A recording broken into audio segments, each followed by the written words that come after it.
Hello दोस्तों। अरस्तु विज्ञान के इस प्लेटफॉर्म पे आप सभी का स्वागत है। हम लोग यूजीसी इन्वायरमेंटल साइंस का लेक्चर देख रहे हैं। पिछले लेक्चर में हम लोगों ने कार्बोनेट सिस्टम या बफरिंग सिस्टम को देखा था कि कैसे कार्बोनेट नेचर में काम करते हैं। आज हम लोग हाइड्रोकार्बन और रेडियो आइसोटॉप्स को डिटेल में देखेंगे, जो कि यूनिट 2 का लेक्चर है। तो आइए हाइड्रोकार्बन हम लोग स्टार्ट करते हैं। तो हम लोग को सैचुरेटेड अनसैचुरेटेड दोनों देखना है। ठीक है, एकदम सिंपल वे में हम लोग देखेंगे, ज़्यादा हम लोग डिटेल में नहीं जाएंगे। तो हाइड्रोकार्बन्स हम लोग सभी जानते हैं कि ऑर्गेनिक कंपाउंड है ये, जो कि दो एटम से बनते हैं, कार्बन एंड हाइड्रोजन। ठीक, ये एक कलरलेस गैस है, वेरी वीक ऑर्डर। इसका जो सुगंध होता है या जिसको आप दुर्गंध भी कहते हैं, बहुत ही कमज़ोर होता है, लेकिन होता है। इसमें ब्यूटेन प्रोपेन जो होता है वो कमर्शियल फ्यूल में यूज़ होता है, जिसको हम लोग लिक्विड पेट्रोलियम गैस कहते हैं। जैसे एलपीजी गैस होते हैं, हम लोग खाना बनाने के लिए यूज़ करते हैं, उसमें ब्यूटेन और प्रोपेन का मात्रा रहता है, जो एक प्रकार का हाइड्रोकार्बन है। बेंजीन जो होते हैं सिंपलेस्ट एरोमेटिक हाइड्रोकार्बन्स होते हैं। ठीक है, एक रॉ मटेरियल है जो ड्रग्स बनाने में यूज़ होते हैं, सिंथेटिक ड्रग्स बनाने में यूज़ होते हैं। तो ये तो एक एग्जाम्पल हो गए हाइड्रोकार्बन्स के, लेकिन हम लोग को जानना है कि टाइप्स क्या होते हैं हाइड्रोकार्बन, जो हमारे सिलेबस में है। ठीक है, तो आते हैं टाइप्स ऑफ हाइड्रोकार्बन। तो हाइड्रोकार्बन जो होते हैं वो दो प्रकार के होते हैं, एक होता है सैचुरेटेड, एक होता है अनसैचुरेटेड। हम लोग 11th-12th में केमिस्ट्री में पढ़ते हैं, लेकिन यहाँ पे भी सिलेबस में है, तो हम लोग को बस थोड़ा जानना है। सैचुरेटेड हाइड्रोकार्बन जो होते हैं उसमें सिंगल बॉन्ड बने रहते हैं। ठीक है, वो सिंगल बॉन्ड के कंपाउंड होते हैं। अनसैचुरेटेड जिसमें डबल और ट्रिपल बॉन्ड दोनों होते हैं। जब बात आती है सिंगल बॉन्ड सैचुरेटेड का, तो उसमें एग्जाम्पल होता है अल्केन। अल्केन एक ग्रुप का नाम है।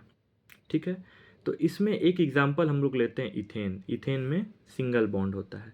आगे हम लोग देखेंगे इथेन का फॉर्मूला क्या होता है। जब बात आती है अनसैचुरेटेड की, जिसमें डबल और ट्रिपल बॉन्ड होता है, तो डबल बॉन्ड हम लोग कहते हैं अल्कीन को। डबल बॉन्ड से जो ग्रुप बनता है उसको अल्कीन कहते हैं, ट्रिपल बॉन्ड से जो ग्रुप बनता है उनको अल्काइन कहते हैं। अल्कीन के अंदर आता है इथीन, अल्काइन के अंदर आता है इथाइन। आप फर्क देख रहे हैं, यहाँ पे एन था तो ए एन ई, यहाँ पे इन था तो ई एन ई, यहाँ पे आइन था तो वाई एन ई। ठीक, ये ट्रिपल बॉन्ड होता है। तो हम लोगों ने हाइड्रोकार्बन के इंट्रोडक्शन को देखा छोटे रूप में, और टाइप्स ऑफ हाइड्रोकार्बन को जाना। अब आते हैं कि सैचुरेटेड हाइड्रोकार्बन में आता क्या क्या चीज़ है। तो सैचुरेटेड हाइड्रोकार्बन जो होता है वो बहुत ही सिंपलेस्ट हाइड्रोकार्बन होता है, सिंपलेस्ट माना गया है। ठीक है, इसमें कार्बन कार्बन के बीच में सिंगल बॉन्ड होता है। ठीक, इसका जो ग्रुप होता है उसको अल्केन कहते हैं। इसका फॉर्मूला होता है CnH2n+2। अल्केन का क्या फॉर्मूला होता है? CnH2n+2। ठीक, अब मान लीजिए इसमें 10 कंपाउंड को हम देख रहे हैं फॉर्मूला को लेके। ठीक है, फॉर्मूला के साथ मान लीजिए यदि n के जगह पे 1 रखते हैं तो Cn हो गया, मतलब C एक हो गया। H2 था ही, 2 के साथ 1 इंटू हो गया तो 2 1 जा 2 +2। तो पहला यदि पहले कार्बन पे यदि 1 रखेंगे तो फॉर्मूला क्या होगा? CH4। तो मीथेन का फॉर्मूला क्या होता है? CH4। दूसरा कार्बन यदि लेंगे तो n के जगह 2 रखते हैं तो 2 इंटू 2 4 +4 2 तो 6 हो गया। तो दूसरा फॉर्मूला क्या हो गया? इथेन का C2H6। उसी प्रकार से प्रोपेन का हो गया C3H8, ब्यूटेन का हो गया C4H10, पेंटेन का C5H10। इसी प्रकार से हेक्सेन, हेप्टेन, ऑक्टेन, नोनेन, डेकेन। ये हम लोग 11th-12th में केमिस्ट्री में पढ़ते हैं, डिटेल में पढ़ते हैं, लेकिन यहाँ सिलेबस में है तो मैं बस थोड़ा सा आपको जानकारी दे रहा हूँ। यहाँ पे हर कंपाउंड में क्या हो रहा है कि एक कार्बन 2 हाइड्रोजन का बढ़ोतरी हो रहा है, CH2 का आगे बढ़ना। ठीक, इसी प्रकार से जब बात आती है अनसैचुरेटेड हाइड्रोकार्बन की, तो यहाँ पे या तो कार्बन कार्बन डबल बॉन्ड बनेगा या कार्बन कार्बन ट्रिपल बॉन्ड बनेगा। अल्कीन, अल्कीन में क्या होता है? CnH2n। अल्काइन में क्या होता है? CnH2n-2। ये इसका फॉर्मूला है। अब यहाँ पे कुछ यूजेस होते हैं, जो fruits can be artificially ripened.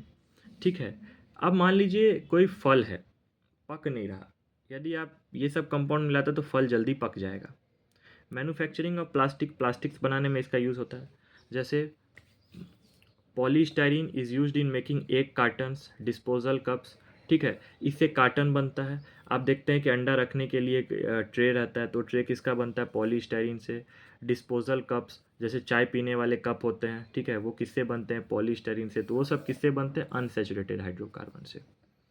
अब जब बात आती है अल्कीन और अल्काइन की, तो अल्कीन में मीथीन और अल्काइन में मिथाइन का फॉर्मूला नहीं होता, क्योंकि ये स्टेबल नहीं हो पाते, इसका बॉन्ड नहीं बन पाएगा। तो होता कहाँ से? Ethene, propene. आप बस ये देखिए कि इसमें ई एन ई लगा हुआ है, ठीक है। Ethene, propene, butene, pentene, hexene, heptene, octene, nonene और डेकेन। ठीक उसी प्रकार से यहाँ पे होते हैं ethyne, propyne, butyne, pentyne, hexyne, heptyne, octyne, nonene, decyne. तो ये जो बात आ जाती है, ये अल्कीन और अल्काइन की बात आ जाती है, जो कि अनसैचुरेटेड हाइड्रोकार्बन्स होते हैं। तो यहाँ तक जो मैंने आपको बताया कि हाइड्रोकार्बन्स जो कि कलरलेस गैस होते हैं और वीक ऑर्डर होते हैं, ये दो टाइप्स के होते हैं, सैचुरेटेड, अनसैचुरेटेड। फिर सैचुरेटेड में आते हैं अल्केन, अनसैचुरेटेड में आते हैं अल्कीन और अल्काइन। आपको बस यही हल्का हल्का ध्यान में रखना है, ठीक है। मैं आप लोग को एकदम सिंपली वे में नोट्स लेके चल रहा हूँ और अकॉर्डिंग टू सिलेबस चल रहा हूँ। मैं सिलेबस से ज़्यादा बाहर और ज़्यादा डीप में जाने की कोशिश नहीं करता। मैं चाहता हूँ कि आप लोग को सिंपल वे में सभी जानकारी हो। यदि आपके दिमाग में क्वेश्चन है कि सैचुरेटेड क्या होता है, तो सिंगल बॉन्ड वाले कार्बन जो होते हैं सैचुरेटेड होते हैं, डबल बॉन्ड और ट्रिपल बॉन्ड जो होता है अनसैचुरेटेड, ये तुरंत आपके दिमाग में आ जाए, ठीक है। तो आगे हम लोग टॉपिक बढ़ते हैं, ठीक है। तो ये हो गया अल्कीन और ये हो गया अल्काइन। आगे का जो टॉपिक है ये भी बहुत इंपॉर्टेंट है एग्ज़ाम के पॉइंट ऑफ व्यू से। रेडियो आइसोटोप्स या रेडियो न्यूक्लाइड भी इसे कहा जाता है। अब देखिए, ये भी केमिस्ट्री का ही एक पार्ट है, लेकिन हम लोग को समझना है। तो देखिए, radio isotopes are the unstable form. Atom होता है, एटम को जोड़ने से कंपाउंड बनते हैं, मॉलिक्यूल बनते हैं, ठीक है, एलिमेंट से। तो ये जो होता है एक ऐसा एलिमेंट है जो कि अनस्टेबल फॉर्म में रहता है, ये कभी भी स्टेबल फॉर्म में नहीं रहता, ठीक है। ये अनस्टेबल फॉर्म में पाया जाएगा। तो radio isotopes are the unstable form of an element that emit radiation. जो मान लीजिए कोई भी चीज़ कहीं गिरे और उससे बम जैसा फटे, जैसे फटाका होता है, ठीक है, और उससे एक रेडिएशन निकले to transform into a more stable form. अब वो स्टेबल फॉर्म में आ जाता है, ठीक है। तो ये अनस्टेबल फॉर्म से स्टेबल फॉर्म में कब आएगा? जब वहाँ से रेडिएशन निकलेगा। इसी को हम लोग रेडियो आइसोटोप्स, ये जो आइसोटोप्स होता है ना, यही बाहर निकलता है अल्फ़ा फॉर्म में, बीटा फॉर्म में, गामा फॉर्म में, ठीक है। हम लोग जैसे अल्फ़ा बीटा गामा पढ़ते हैं ना, तो यही एनर्जी के रूप में बाहर निकलता है, ठीक। तो डिफरेंट टाइप्स ऑफ आइसोटोप्स होते हैं। Different isotopes of the same element have the same number of protons in their atomic nuclear but different number of neutrons. मान लीजिए कोई एलिमेंट है, ठीक है, उसका प्रोटॉन सेम होगा उसके एटम के अंदर, लेकिन न्यूट्रॉन डिफरेंट होगा, ठीक है। तो ये हम लोग केमिस्ट्री में देखते हैं। मान लीजिए कार्बन होता है, कार्बन 12, कार्बन 14, ठीक है, लेकिन उसका प्रोटॉन क्या है? सेम है, 6 है। एटॉमिक नंबर उसका 6 होता है, लेकिन उसके जो न्यूट्रॉन होते हैं, मास होते हैं, वो अलग अलग होते हैं, जैसे कार्बन 12, कार्बन 14, ठीक है। A chemical element that has an unstable nucleus and emit radiation during its decay to a stable form। एक ऐसा एलिमेंट जिसके अंदर जो न्यूक्लियस होता है ना, अनस्टेबल फॉर्म में होता है, लेकिन वो एमिट करेगा, क्या एमिट करेगा? रेडिएशन। किस फॉर्म में? एनर्जी फॉर्म में। अब वो किस फॉर्म में आ जाएगा? अनस्टेबल फॉर्म में। जैसे यहाँ पे एक एग्जांपल है, कार्बन 14, ये एक अनस्टेबल फॉर्म है, लेकिन नेचर में किस तरीके से रहेगा? कार्बन 12 के फॉर्म में। तो कुछ तो यहाँ से निकलेगा ना जी, ठीक है। अब वो अल्फ़ा हो बीटा हो, यहाँ से निकलेगा, कार्बन 12 स्टेबल हो जाएगा, ठीक है। अब रेडियो आइसोटोप्स काम कैसे करता है? अब मान लीजिए आपको डायरेक्ट क्वेश्चन पूछेगा कि कोई भी एलिमेंट अनस्टेबल फॉर्म में है और वो स्टेबिलिटी के लिए रेडिएशन करे, इसको क्या कहते हैं? तो radio isotopes. Of the 118 element in the periodic table only 94 occur naturally. हमारे पीरियोडिक टेबल में हम लोग जब बचपन में पढ़ते हैं 11 12 में, देखते हैं 118 एलिमेंट है लिस्टेड है, जिसमें 94 एलिमेंट ही है जो नेचुरली पाया जाता है, ठीक है। While there are 254 stable isotopes, more than 3000 radioisotopes are known, of which only about 84 are seen in nature। देखा गया है कि 254 स्टेबल आइसोटोप्स है, 3000 जो है वो रेडियो आइसोटोप्स है जो जानकारी में है, लेकिन उसमें से भी 84 जो है वो पाया गया है, वो नेचर में देखा गया है। ठीक, रेडिएशन जो निकलते हैं एनर्जी के रूप में निकलते हैं। अब वो भी डिफरेंट टाइप्स में, एक होता है अल्फ़ा, कोई होता है बीटा, कोई होता है गामा। तो 3 प्रकार से रेडिएशन बाहर निकलते हैं। किस फॉर्म में? अल्फ़ा फॉर्म में, गामा फॉर्म में और बीटा फॉर्म में। ठीक है, ये हम लोग को ध्यान में रखना है। ठीक, तो 254 स्टेबल आइसोटोप्स हुए, 3000 रेडियो आइसोटोप्स हुए जो जानकारी में है, लेकिन नेचर में कितने पाए जाते हैं? 84। ये प्रॉपर जानकारी में पाया गया है। ठीक है, और एनर्जी किस रूप में निकालते हैं? अल्फा बीटा गामा फॉर्म में। अब देखिए, अनस्टेबल न्यूक्लियस जो होता है रेडियो आइसोटोप्स के कैन ऑकर नेचुरली और as a result of artificial altering the atom. होता क्या है, नेचर में जो पाए जाने वाले रेडियो आइसोटोप्स हैं तो वो स्टेबल होने में उनको टाइम नहीं लगता, वो खुद से स्टेबल होते हैं। ठीक है, यदि अनस्टेबल फॉर्म में है, लेकिन कभी कभी स्टेबल बनाने के लिए आर्टिफिशियली उसके एटम को अल्टर करना पड़ता है। ठीक है, यदि हम लोग आर्टिफिशियली उसके एटम को अल्टर नहीं करेंगे तो प्रॉब्लम आ जाएगी। ठीक है, नेचर में खुद पाया जा रहा है तो खुद वो अपने आप को अनस्टेबल से स्टेबल बना लेगा, लेकिन कभी कभी उसको आर्टिफिशियली भी उसको स्टेबल बनाया जाता है। जैसे बेस्ट नोन एग्जाम्पल है जो नेचर में पाए जाते हैं, यूरेनियम, थोरियम, रेडियम। ये बहुत ही महंगे पाए जाने वाले एलिमेंट है, बहुत ही महंगे। अब रेडियो आइसोटोप्स के कुछ एप्लीकेशंस होते हैं, उसको कहाँ कहाँ यूज़ में आते हैं? मेडिसिन यूज़ में आते हैं, जैसे diagnosis and treatment of disease. मान लीजिए आपको कोई बीमारी है तो पहले बीमारी का पता लगाना। ठीक है, एक्सरे ये सब जो होता है ना, वो सब। ठीक है, डायग्नोसिस और फिर दवाई डालना। Sterilisation of product frequently used in clinical and surgical environment. मतलब मेडिसिन पर्पज से भी आप मेडिसिन मतलब क्या बोलते हैं, रेडियो आइसोटोप्स का आप यूज़ कर सकते हैं, जो जो आपके यूज़ में आते हैं। ठीक है, इंडस्ट्री एंड टेक्नोलॉजी, मटेरियल का रिव्यू करना, welding in construction, control of productive process, research, इसमें भी आप इसका यूज़ कर सकते हैं, चाहे टेक्नोलॉजी हो या इंडस्ट्रीज़ हो।